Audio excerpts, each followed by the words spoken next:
Assalamualaikum warahmatullahi wabarakatuh. Salam udut, salam ngopi bersama Om Bob.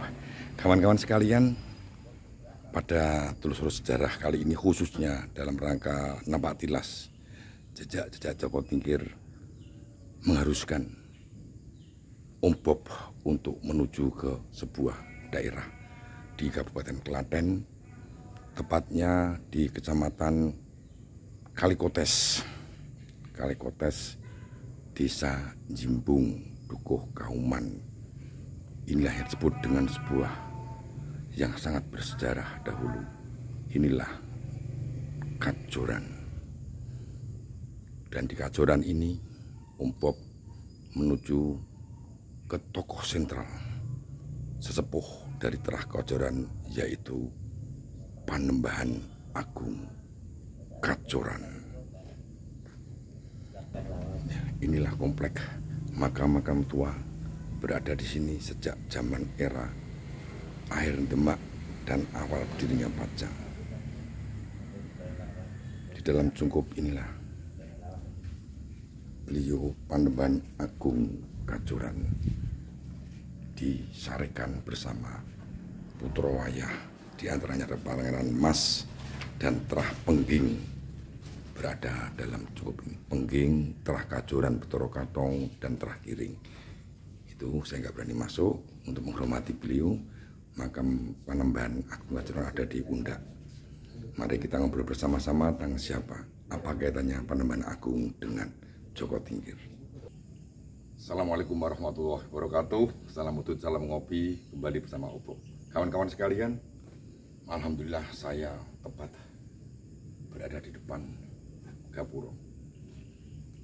Beliau Panembahan Agung Kajoran atau Pangeran Maulana Mas. Siapakah beliau? Kenapa membawa Om Bob sampai datang ke ini Kajoran namanya? Tepatnya di Desa Jimbung, Dukuh Kauman, Kecamatan Kalikotes, Kabupaten Klaten. Inilah dulu yang disebut wilayah ini sangat bersejarah. Dan bahkan sejarah ini cenderung ditutup-tutupi. Entah siapa banyak pihak yang menutupi tentang peran sebuah terah agung yang sangat disegani baik di era Pajang maupun Mataram bahkan Demak, yaitu Terah Kajoran. Dan Terah Kajoran tidak bisa dilepaskan dari sosok beliau Panembahan Agung Kajoran atau Pangeran Maulana Mas. Banyak literasi baik Tos Pajang kemudian Babat Cirebon membahas sejarah beliau, dan saya juga dapat catatan dari internal Kajoran apa korelasinya dengan jejak langkah Joko Tingkir. Sangat menarik sekali. Saya akan ceritakan secara singkat beliau Panembahan Agung Kajoran. Beliau adalah keturunan dari Betoro Katong Ponorogo. Ayah beliau bernama Said Kalkun. Itu adalah menantu dari Adipati Ponorogo, yaitu Betoro Katong. Sebetulnya beliau Pangeran Maulana Mas ini digadang-gadang untuk menjadi Adipati Ponorogo, meneruskan leluhurnya. Namun beliau lebih tertarik dengan ilmu-ilmu agama sehingga membawa beliau. Diceritakan menurut ini beliau yang juru kunci, yaitu Pak Astono, Yang Astono. Ini dia mendapat catatan tentang internal Kajoran. Beliau pernah sempat berguru ke Pengging bersama Kebu Kanigoro. Kemudian beliau menjadi murid terkasih daripada Sunan Gunung Jati. Maka di Babat Cirebon menyebut keberadaan beliau Panembahan Agung Kajoran. Ini terah yang sangat luar biasa, Kajoran ini. Dan ini nanti terah ini yang akan merubah narasi sejarah Mataram di era Amangkurat I. Dari keturunan beliau, tepatnya cicit beliau, yaitu Panembahan Romo Kajoran atau Panembahan Romo Ambalik. Makamnya ada di komplek ini, tapi kurang lebih 1 km dari sini. Berbeda tempat, tidak di komplek makam ini, karena beliau komplek Kajoran ini pernah luluh lantak, diratakan dengan tanah, hanya menyisakan masjid Kajoran sama makam ini. Karena usaha atau pemberontakan yang dilakukan oleh Trah Kajoran tahun 1676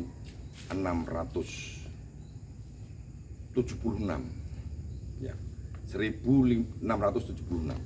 Kajoran memberontak ada 2 kali. Yang pertama gagal bersama Trunojoyo.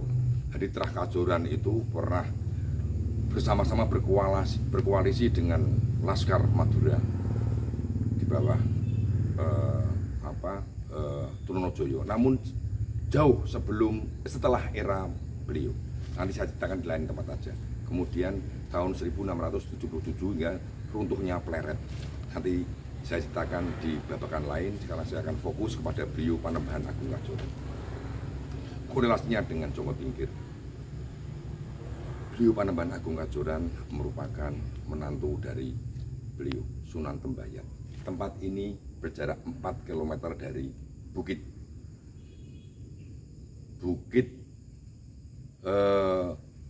Jabal Kat Mbayat. Beliau adalah menantu. Dia 2 putri dari Sunan Mbayat menjadi istri daripada Panembahan Agung Kajoran, yaitu Nyai Agung Tembayat dan Nyai Ageng Biting. Nyai Ageng Biting ya. Di dalam catatan ini disebutkan peran beliau sangat dekat dengan Trah Pajang, dengan Pajang, terutama dengan Kebukanigoro dan juga dengan Joko Tingkir itu sendiri. Di dalam cerita silat SM Mintarja tidak menyebut adanya beliau Panembahan Agung Kajoran. Namun bukti-bukti otentik dari literatur membawa umpop untuk menuju ke Kajoran ini. Disebutkan bahwa dialah sosok Panembahan Agung Kajoran ini adalah dewa penolong dari Joko Tingkir untuk memuluskan jalan beliau diterima kembali di Kesultanan Demak lewat jasa beliau. Di sini disebutkan intinya adalah beliau Panembahan Agung Kajoran ini menjadi kebundan Joko Tingkir.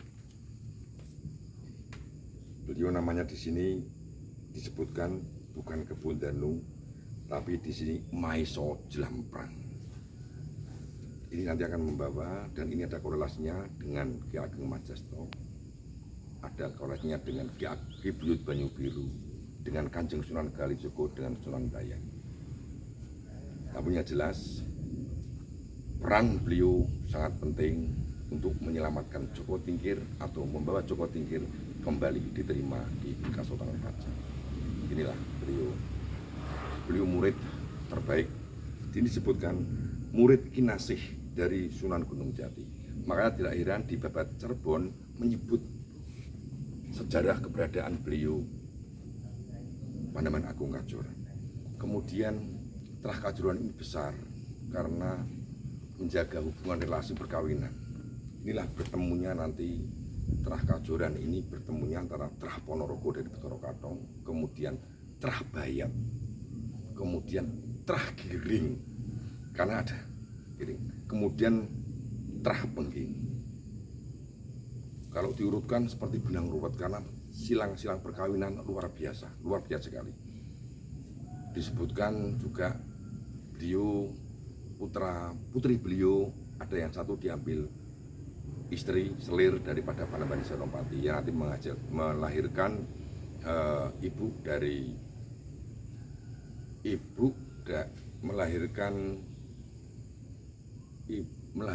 melahirkan Raden Wongso Cipto ya, kemudian melahirkan Adipati Joyorogo Adipati Ponorogo yang pernah memberontak zaman Mataram dipimpin oleh Panembahan Anyokrowati. Itulah pemberontakan pertama Kajoran. Trah Kajoran sangat terhormat sekali, sangat terhormat dan ditakuti karena ini menyangkut Trah Bayat juga.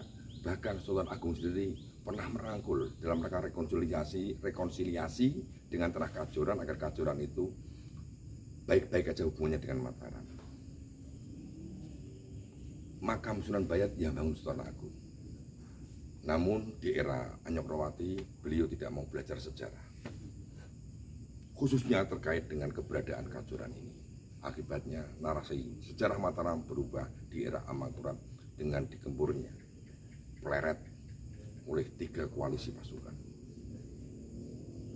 tiga koalisi keluarga, yaitu keluarga Kajoran yang dipimpin oleh Panembahan Romo, kemudian Trunojoyo. Trunojoyo juga merupakan menantu daripada Panembahan Romo, dan laskar-laskar legiun asing dari Makassar yang dipimpin oleh Karaeng Galangisong. Ini runtuhnya Mataram tahun 1677. Kemudian kembali ke beliau, Panembahan Agung Kajoran. Beliau bertindak sebagai, ini ada buktinya, sebagai Kepu Andanu untuk menguruskan Joko Tingkir. Setelah itu beliau menghilang dari percaturan politik dan menyepi di Kajoran ini. Beliau sebelum menjadi Kepu Andanu, beliau nggak di sini, nggak di Kajoran, tapi semua berkumpul di Banyu Biru untuk membuat skenario tentang bagaimana dan seperti apa, kapan pulangnya Joko Tingkir menuju ke Demak. Di dalam di satu tutur kita sebutkan bahwa Joko Tingkir memasukkan tanah dari Majasto kepada Kebun Danu yang nanti mengamuk di Demak, di hutan Prawoto. Itu adalah Sanepan, namun Kebun Danu itu adalah beliau. Dengan siapa dia beliau?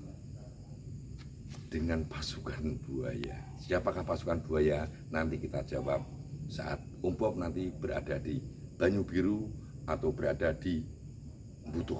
Karena perjalanan napak tilas Joko Tingkir ini sebetulnya nggak ke sini Umpop. Setelah kemarin ke Pengging, awal Joko Tingkir itu ya, kita ralat dulu kemarin. Sebelum ke Pengging itu, Joko Tingkir setelah diusir dari Demak datang ke Butuh dulu, ke Ki Ageng Butuh, ditemuni oleh Ki Ageng Butuh sama Ki Ageng Irang. Kemudian atas anjuran Ki Ageng Irang sama Ki Ageng Butuh, Ki Ageng Joko Tingkir tertirah di Pengging. Setelah ke Pengging ke Banyu Biru, setelah ke Banyu Biru ke Majasto, terus ke Butuh dan Demak. Namun Umpop menyempatkan diri mampir dulu ke Kajoran karena mendapat data tentang Panembahan Agung Kajoran sebagai Kebun Danu dari Joko Tingkir, yang memuluskan jalan Joko Tingkir untuk kembali diterima oleh Sultan Trenggono menjadi Lurah Wirotamtomo Kasultanan Demak. Itu sekilas dari beliau Panembahan Romo. Nanti Umpop di lain segmen akan menceritakan tentang Terah Kajoran ini, tapi biar tidak bias dengan peran Panembahan Agung Kajoran. Yang jelas Panembahan Kajoran itu melahirkan terah yang luar biasa, terah yang ditakuti, disegani oleh Pajang, ditakuti, ya dihormati oleh Mataram.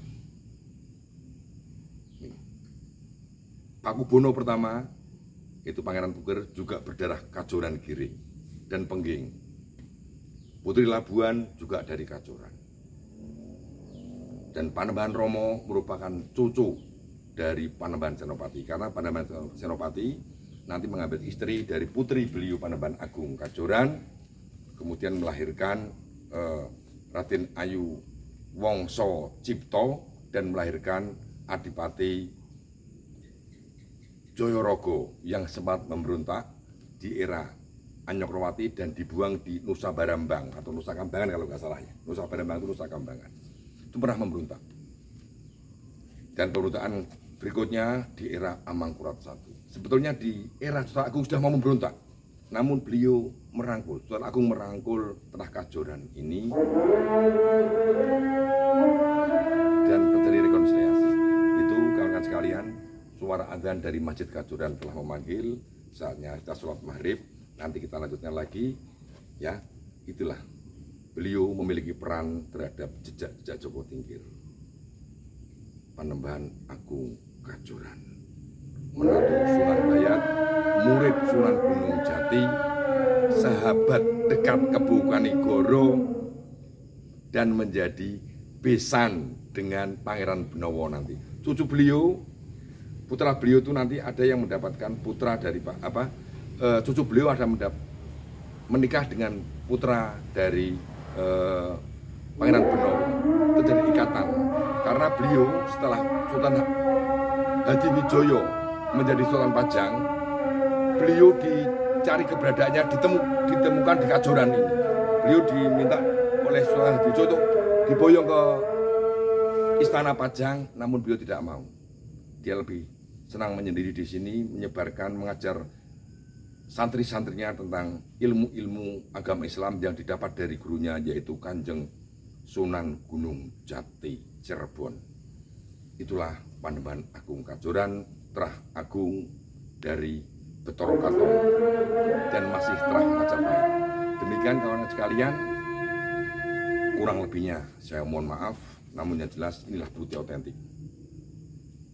Bukti otentik cerita-cerita Jawa, sejarah Jawa itu banyak yang dipangku. Dan saya menemukan buktinya, catatan dari Kajoran, Sang Kebundanu. Dan akhirnya beliau diberi tanah perdikan di Kajoran, tanah lunas. Dan tanah Kajoran ini pernah rata dengan tanah tahun 1676 karena pemberontakan pertama dari Trunojoyo yang gagal. Ini diratakan dengan tanah, hanya menyisakan masjid Kajoran sama makamnya beliau Panembahan Agung Kajoran.